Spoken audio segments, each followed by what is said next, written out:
Okay, hello. This is the first of our weekly meetings.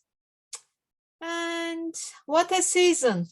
So, Stephane, what do you think when you walk under these trees? I'm seeing a very nice photo behind you, by the way.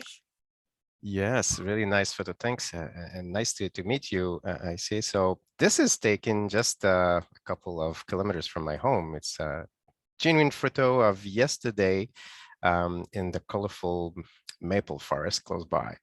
So what I see, to respond to your question, is really colors, indeed, plus diversity, changing colors. Every time I'm walking there, it's changing in the seasons. In the fall, every week it's different. So it's a time for change in my mind. It's a time to embrace change. And so that's indeed what you see when you see it's changing colors, whether it's red, whether it's green, whether it's yellow, yeah, orange, as you see on the photo behind me. It's also a reminder to be thankful. This is an awesome nature that surrounds us. So it's so beautiful. And by the way, in Canada, just a couple of days ago, it was the Thanksgiving, so the Canadian Thanksgiving. And it's in such a nice setting. How can't we be thankful? So we need to be thankful. It's so nice. So that's my comments on those colors, what it reminds me. Yeah, I think they are very beautiful themes like transformation, change, and being thankful, reminding us how we should be grateful for what we have. And we are in the period of transformation continuously. However, for some people, this season is a season of melancholy, by the way. It's a bit sad, but I think October is a perfect month reminding all these themes to us. For example, we are getting closer to COP26 and we can remember the beauty of forests, climate, and also all these falling trees reminding us how we are still lucky to have them. But on the other hand, we need to take actions, transformative actions to protect the nature. That is one side.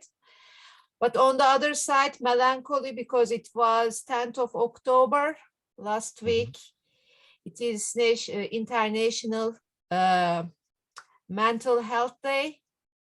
And then reminding us maybe melancholy, and in particular, if we think many people are suffering from poor mental well-being, there is an increase at prevalence of poor mental well-being due to the challenges over the last 2 years. So I think it's a very interesting month. Definitely interesting. And our environment is definitely influencing our well-being. So our mental well-being, our physical well-being as well. Just think about the last heat wave you were stuck in. So at some point, you might even have not been able to work at all for physical or psychological reason because of the kind of pressure the heat is pushing on you. So physically and psychologically, it drains, okay? So the surroundings can be helping, sometimes it can be tough. And we're not helping right now because of the pollution, because of the storm, because of the changes we have and the CO2 we have put in the atmosphere and the climate change it's causing. So that's affecting all of us in different ways, from the mental side as well as the physical side, economical side, inequalities, and so many things. So it's important to take care of this environment, of the surroundings we have around us, because it's taking care of us as well if we treat it correctly. Yeah, I totally agree. On the other side, they say that simplicity is the key. And if we think that when we are walking under these trees and watch these beautiful trees and leaves falling, how we stay calm and peaceful, so how we are relaxed. So in a way, they are strongly connected. I mean, mental well-being and nature. So I think we are following a little bit, how to say, not right strategy, because we usually follow fragmented strategies for mental well-being and climate change. And as far as I can see, we need holistic approaches where we can implement holistic interventions, including climate change, but also mental well-being and, of course, physical well-being. So what do you think? Definitely, we have the impact of all this. It's important. So we need to think of it as in a broader perspective. So an holistic approach is definitely the thing to think of. As I said earlier, this environment is important for us, and we're important in acting to protect the environment, and important to us in many ways. So it's even helping us reduce the stress, as you pointed out. Walking in such an environment is helping reduce the stress. But at the same time, if we don't take care of our stress, of our mental health, if it's not possible for a different reason, it's giving us more difficulties to take care of what's around us, whether it's the persons around us, whether it's the environment as well.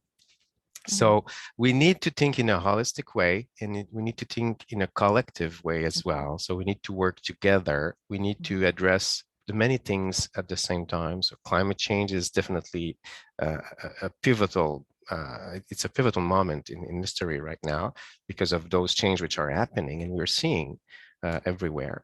But we need to be able to take care of this, and at the same time take care of us, and that's calling for an holistic way, a more global thinking, forward thinking at the same time, embracing changes, but because we'll need to change ourselves as well as to change our ways to do things. So many things to think and address at the same time. That's a challenge, but that's also a huge opportunity for us to go towards the good portion, to be on the good side of history.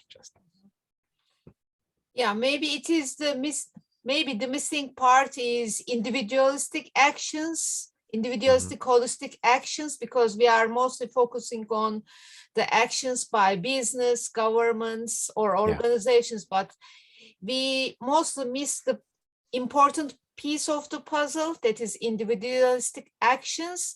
For example, how can we expect someone to take care of nature? Let's say that he or she is having a lunch, she has 15 minutes. How can she think about his or her food's carbon emissions, or if the coffee mug is recyclable or not, or if someone is in a rush to prepare food, dinner for her family, how she can focus or have a sharp focus on preparing a totally healthy and then food, but also it is healthy for the environment. So we all need to consider all the environment and mental health and well-being conditions for the people before we ask some climate change related actions, I think.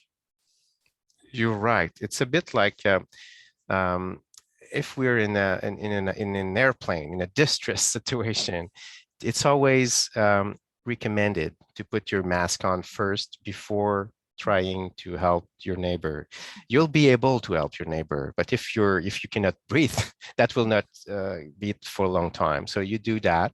You make sure you will be correct, and then you can help the others, the children, the elders just beside. So it's the same thing. And when we're overwhelmed by work, by stress, by so many things, it's changing our focus. I should say it's even defocus ourselves. So it's much more difficult to address a complex situation like climate change, like mental health, well-being. This is complex. So you need to have a capacity to focus. So you need to take care of your own, of yourself, and then you'll be able to save the child, to save the elder beside, to save the planet. It's all intertwined essentially, but that's the first thing to do. Yeah, that's a very good point. So thank you for mentioning and making a summary. And I think it is time to call for action. Mhm. I think it's time to call the people who are listening us for action in a way, because we can think that this is a harvest season.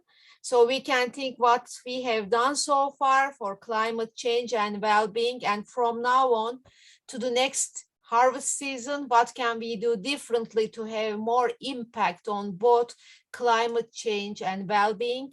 Maybe it's time to think about holistic actions. For example, let's say cycling to work rather than riding the car, or let's say that taking 15 minutes earlier and riding Mhm. on the car, because we know idling creates carbon emissions higher. So rather than being in the rush hour and then stressing ourselves both mentally and then adding up to carbon emissions, maybe just leaving the home 15 minutes earlier. Some actions, simple actions like that. So maybe we can call our audience for one action that will include both mental well-being and climate change. Great point.